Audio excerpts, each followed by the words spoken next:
விஜய் காவேரி ஜோடி யாருக்கெல்லாம் பிடிக்குமோ இந்த வீடியோக்கு லைக் போட்டுருங்க. காவேரி வந்து வீட்டுக்கு வராங்க. வீட்டுக்கு வந்துட்டு விஜய் பேசுனதெல்லாம் நினைச்சு ஃபீல் பண்ணிட்டு உட்காந்துட்டு இருக்காங்க. அந்த நேரத்துல அவங்க அக்கா வந்து கேட்குறாங்க, "என்னடி இன்னைக்கு இன்டர்வியூக்குலாம் போனியே என்னாச்சு?" அப்படின்னு சொல்லி கேட்குறாங்க. "அதை ஏங்க கேட்குற?"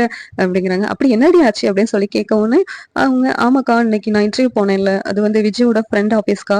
அவங்க ஃப்ரெண்ட் உடனே விஜய்க்கு கால் பண்ணிட்டாங்க. அந்த இடத்துக்கு விஜய் வந்துட்டு என்ன கன்வின்ஸ் பண்ணி வீட்டுக்கு வா வான்னு கூப்பிட்டாங்க. ஆனா என்னால அம்மா பேச்ச மீற முடியாதுல்ல.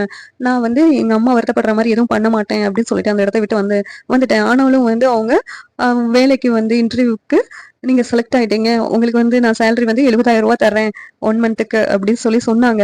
ஆனா இதெல்லாம் வந்து விஜயோட பிளானா தான் இருக்கும்னு எனக்கு தெரியும். விஜயோட ஃப்ரெண்ட் ஆஃபீஸ்னால அந்த வேலை வந்து எனக்கு வேணாம் அப்படின்னு சொல்லிட்டு நான் வந்து வந்துட்டேன் அப்படின்னு சொல்லிட்டு காவேரி வந்து சொல்றாங்க. இத கேட்டுட்டு, "என்னடி அவர் உண்மையிலே உன்ன வந்து ரொம்ப விரும்புறாரு போல இருக்கே. அதனால தான் வந்து உன் கூட வாழணும்ன்ற சொல்லிட்டு உன் பின்னாடியே சுத்திட்டு வராரு." அப்படின்னு சொல்லிட்டு, "இப்பதான் எனக்கு புரியுது."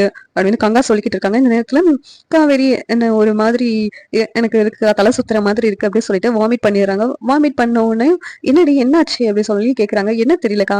எனக்கு இன்னைக்கு காலையில இருந்து தலை சுத்திட்டு ஒரு மாதிரியே இருக்கு." அப்படின்னு சொல்றாங்க. இத கேட்டு உடனே சாரதாவும், "என்னாச்சு? எதுவும் ஒத்துக்கலையா சாப்பிட்டது?" அப்படின்னு சொல்லி கேட்குறாங்க. காவேரி, "நம்ம பிரெக்னன்ட்டா இருக்கிறதுனால தான் இந்த சிம்ப்டம்ஸ்லாம் இருக்குதா? அச்சச்சோ! இவங்களுக்கெல்லாம் தெரிஞ்சா இவங்க எல்லாரும் வருத்தப்படுவாங்க. அம்மாவுக்கு மேலும் மேலும் வருத்தம் குடுத்துக்கிட்டே இருக்க முடியாது." அப்படி சொல்லிட்டு காவேரி, "இல்ல நான் சாப்பிட்டது ஏதோ ஒத்துக்கல போல இருக்கு. அதனால தான் வந்து இப்படியெல்லாம் ஆச்சுக்கா. நீங்க யாரும் வருத்தப்படாதீங்க. அதெல்லாம் ஒண்ணும் இல்ல." அப்படி சொல்லிட்டு காவேரி சொல்றாங்க. ரொம்ப வாமிட்டா இருக்குதுன்னு சொல்றேன்ல. ஹாஸ்பிட்டல் ஒரு தடவ போயிட்டு வந்துருவோமே." அப்படிங்கிறாங்க. "இல்லக்கா இது வந்து ரெஸ்ட் எடுத்தா சரியாயிரும். மத்தபடி ஒண்ணும் இல்ல." அப்படின்னு சொல்லி காவேரி வந்து சமாளிக்கிறாங்க. இந்த மாதிரி தான் வந்து நாளைக்கான எபிசோட் அமையலாம் சொல்லிட்டு நான் நினைக்கிறேன். இந்த சீரியல் எப்படி இருந்தா நல்லாருக்கும் நீங்க நினைக்கிறீங்கன்னு கமெண்ட் பண்ணுங்க. இந்த வீடியோ பிடிச்சிருந்தா லைக் பண்ணுங்க, ஷேர் பண்ணுங்க, சப்ஸ்கிரைப் பண்ணுங்க. Thank you.